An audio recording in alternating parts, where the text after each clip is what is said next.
আজকে আমি ফাইনালি পৌঁছে গিয়েছি জলপাইগুড়ি জেলার বিজেপির পক্ষ থেকে জেনারেল সেক্রেটারি। আমার কিছু প্রশ্ন রয়েছে, সাধারণ মানুষের প্রশ্ন, একদম গ্রাউন্ড লেভেলের প্রশ্ন, যারা ভোট দিয়েছে তাদের প্রশ্ন, যারা বিজেপিকে ভোট দিয়েছে তাদের প্রশ্ন।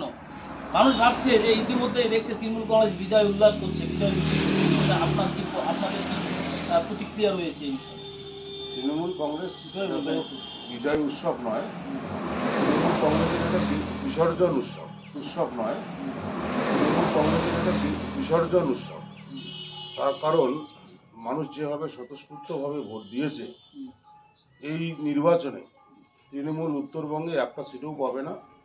যাতে 4ই জুন গণনা কেন্দ্রে তাদের এজেন্টরা যায়, তার জন্য হালকা অক্সিজেন দেওয়ার জন্য কর্মীদের তারা এই নাটকটা করেছে। তো স্বাভাবিকভাবে তৃণমূলের বিজয় উৎসব নয়, এটা বিসর্জন উৎসব নাটকটা করেছে। তো স্বাভাবিকভাবে তৃণমূলের বিজয় উৎসব নয়, এটা বিসর্জন উৎসব। এই বিষয়ে আপনি সাধারণ মানুষ যারা আপনাদের ভোট দিয়েছে তাদের কি বলবেন? সাধারণ মানুষকে আমরা অবশ্যই ধন্যবাদ জ্ঞাপন করব, যেভাবে দুর্নীতির বিরুদ্ধে এবং তৃণমূলের যে অপশাসন এর বিরুদ্ধে মানুষ রুখে দাঁড়িয়েছে। তার জন্য সর্বত্র গোটা পশ্চিমবঙ্গের মানুষকে আমরা ধন্যবাদ দেব এবং এই চোর তৃণমূল কংগ্রেসকে পশ্চিমবঙ্গ থেকে যত তাড়াতাড়ি সম্ভব তাদেরকে এখান থেকে উৎখাত করতে হবে।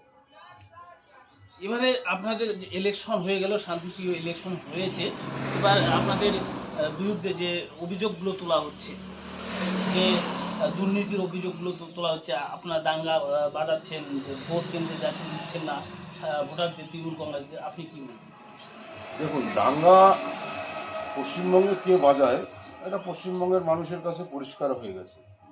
কারণ রামনবমী নিয়ে মেখলিগঞ্জে, আমাদের এই মেখলিগঞ্জ বিধানসভায় 7 জায়গায় হয়েছে। প্রত্যেকটা জায়গায় মুসলমান ধর্মের মানুষরা তারা জলছত্রের ব্যবস্থা করেছে। এখানে হিন্দু মুসলিম বলে কিছু নয়, কিন্তু এই পশ্চিমবঙ্গের যে মুখ্যমন্ত্রী মমতা বন্দ্যোপাধ্যায়, তিনি উস্কানিমূলক ভাষণ দিয়ে মুসলিমদের উস্কাই দিয়ে যাতে রামনবমী উৎসবে তারা গিয়ে পাথর ছুঁড়ে, তারা গিয়ে যাতে আগুন লাগায়, তার জন্য উস্কানি দিচ্ছেন হচ্ছে এই আমাদের রাজ্যের মুখ্যমন্ত্রী। দুর্ভাগ্য আমরা এই রাজ্যে বসবাস করি, মমতা বন্দ্যোপাধ্যায়ের মতো একজন জঘন্য মহিলা, মমতা বন্দ্যোপাধ্যায়ের মতো একজন জঘন্য মহিলা।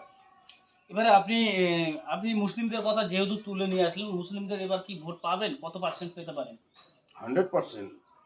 100% মুসলিমরা ধীরে ধীরে বোঝা শুরু হয়েছে, তাদের ভুল ভাঙা শুরু হয়েছে এবং মুসলমানকে যে তৃণমূল কংগ্রেস যে ভোটের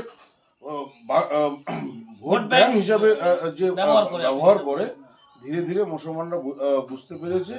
তাই দলে দলে মুসলিমরা আজকে আমাদের বিজেপিতে সামিল হচ্ছে।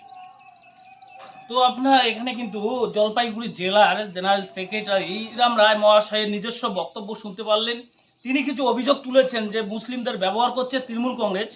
এই বিষয়টা আপনারা যারা মুসলিমরা দেখছেন অবশ্যই তারা আমার কমেন্ট বক্সে কমেন্ট করবেন। আজকের প্রোগ্রামটি এখানে আমরা শেষ করলাম। ভালো থাকবেন, নমস্কার।